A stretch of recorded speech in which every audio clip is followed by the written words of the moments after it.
Bismillah. Assalamualaikum warahmatullahi wabarakatuh.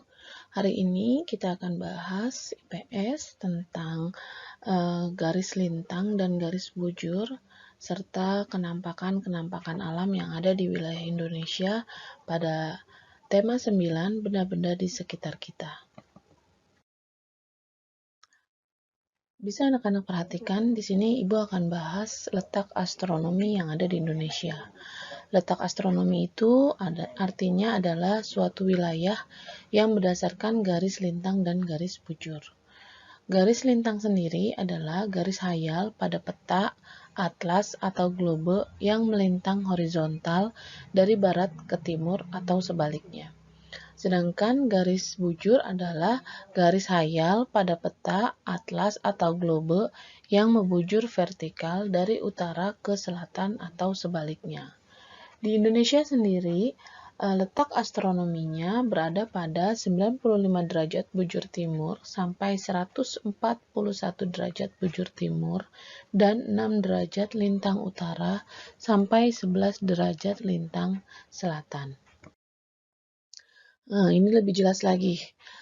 Bisa anak-anak perhatikan perbedaan antara garis lintang dan garis bujur pada globe. Tadi sudah Ibu sampaikan ya, garis lintang itu adalah garis hayal yang membentang secara horizontal di atas permukaan bumi. Fungsinya untuk apa? Garis lintang ini berfungsi untuk menentukan perbedaan zona iklim di bumi, seperti tropis, subtropis, sedang, dan kutub atau dingin. Sedangkan kalau garis bujur adalah garis hayal yang membentang secara vertikal di atas permukaan bumi.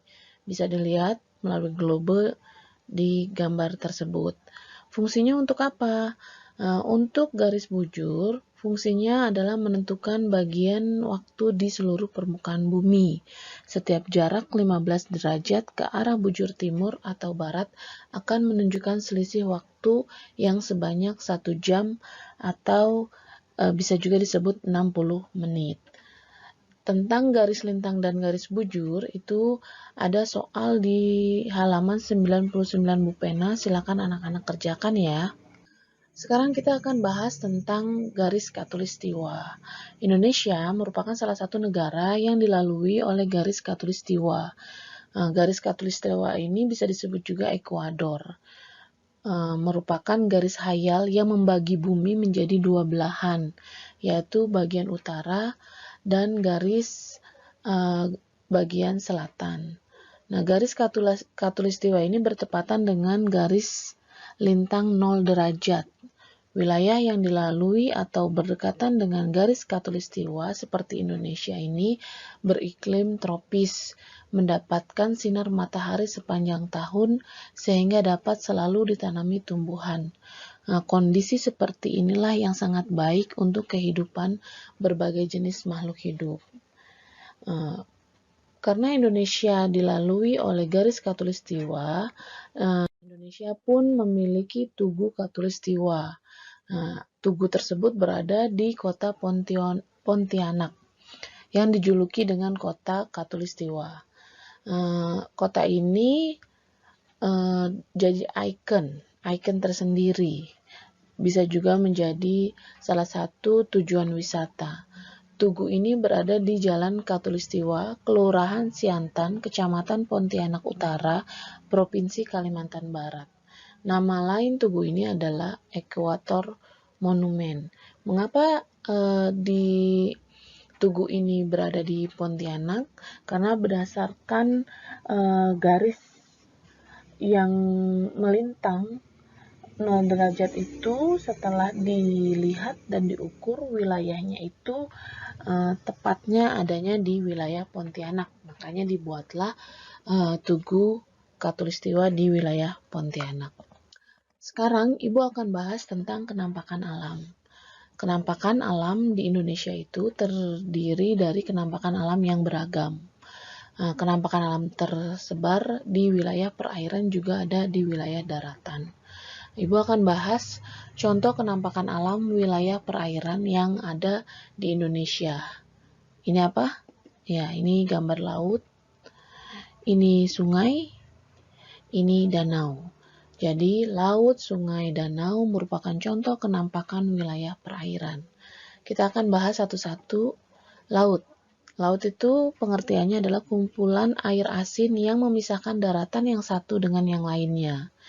Apa saja manfaat laut? Banyak sekali. Tempat mencari ikan, olahraga, air, sarana untuk antar pulau, dan masih banyak lagi. Sedangkan sungai adalah aliran air yang panjang dan besar yang berada di daratan. Aliran sungai ini mengalir dari hulu sampai hilir. Hulu berarti dari pegunungan hingga hilir artinya muara. Manfaatnya banyak sekali ya anak-anak. Sungai ini sebagai irigasi, kemudian sebagai irigasi lahan pertanian, bisa juga untuk pertambakan, bisa juga sarana olahraga.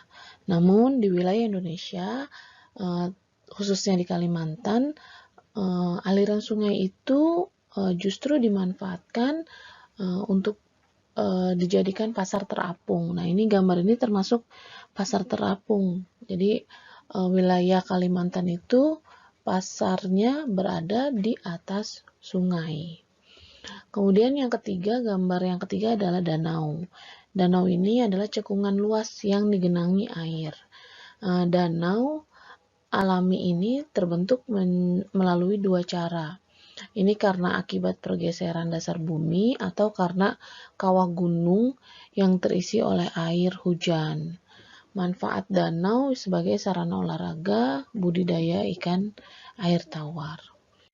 Sekarang Ibu tetap akan bahas kenampakan alam, tapi contoh kenampakan alam yang ada di wilayah daratan. Nah, ini namanya apa nih? Dataran tinggi ya. Nah, ini dataran rendah. Nah, ini pantai. Kita bahas satu-satu dataran tinggi. Dataran tinggi ini adalah daratan luas yang memiliki ketinggian 200 sampai 600 meter di atas permukaan laut. Biasanya dataran tinggi ini memiliki udara yang sejuk ya anak-anak.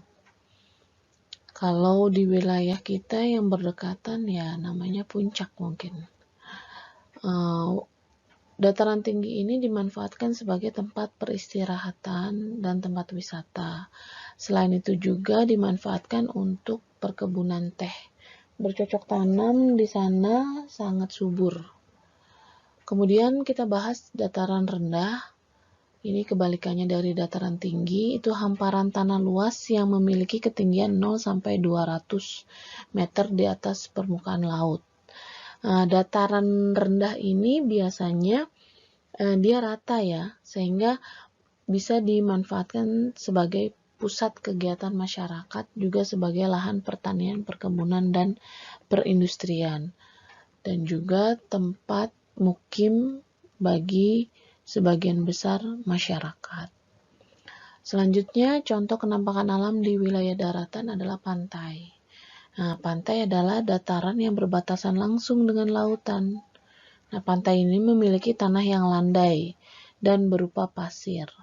Pantai biasanya dimanfaatkan sebagai objek wisata untuk tambak garam, pemukiman nelayan, atau pelabuhan. Kita akan bahas sekarang keberagaman kegiatan ekonomi di masyarakat.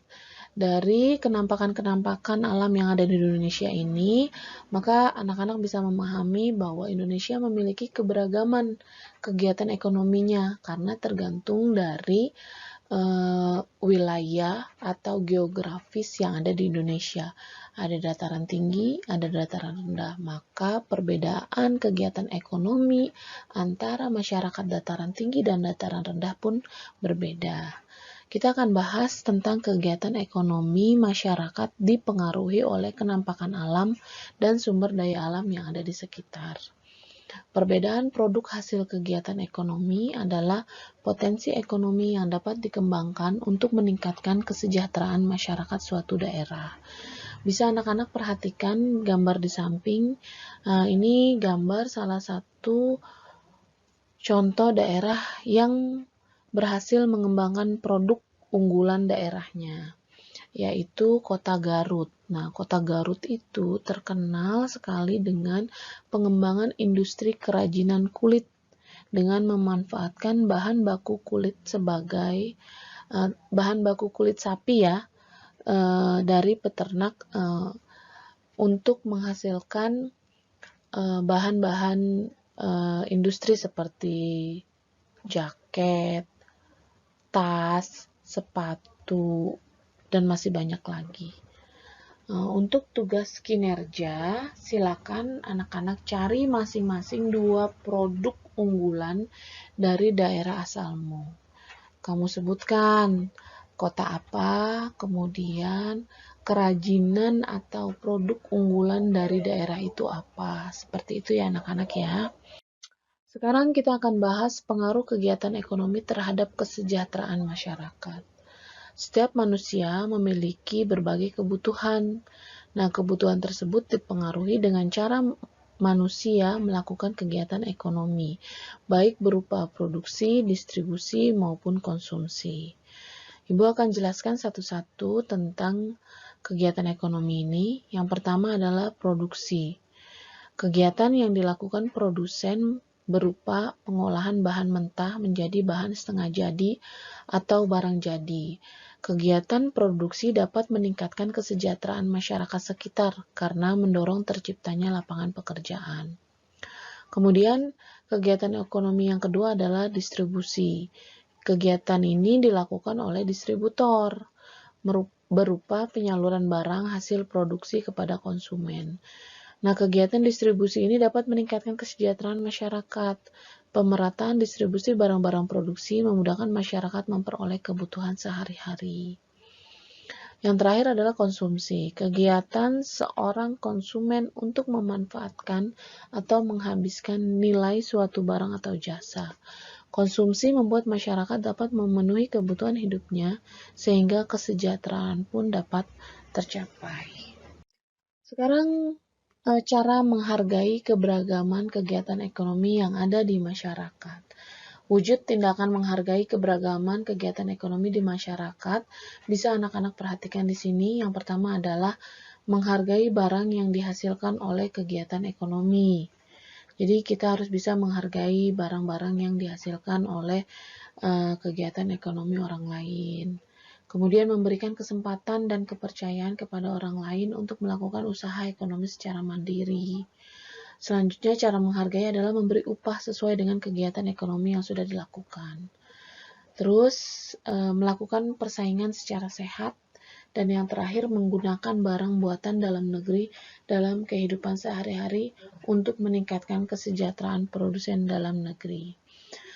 Demikian anak-anak tentang pembahasan wilayah astronomi Indonesia, kemudian sampai kepada kenampakan-kenampakan alam yang ada di Indonesia, kenampakan alam berpengaruh pada kegiatan ekonomi, dan sampai pada terakhir adalah menghargai keberagaman kegiatan ekonomi. Silakan anak-anak terus baca materi-materi yang ada untuk persiapan UKK. Kurang lebihnya Ibu mohon maaf. Terima kasih. Assalamualaikum warahmatullahi wabarakatuh.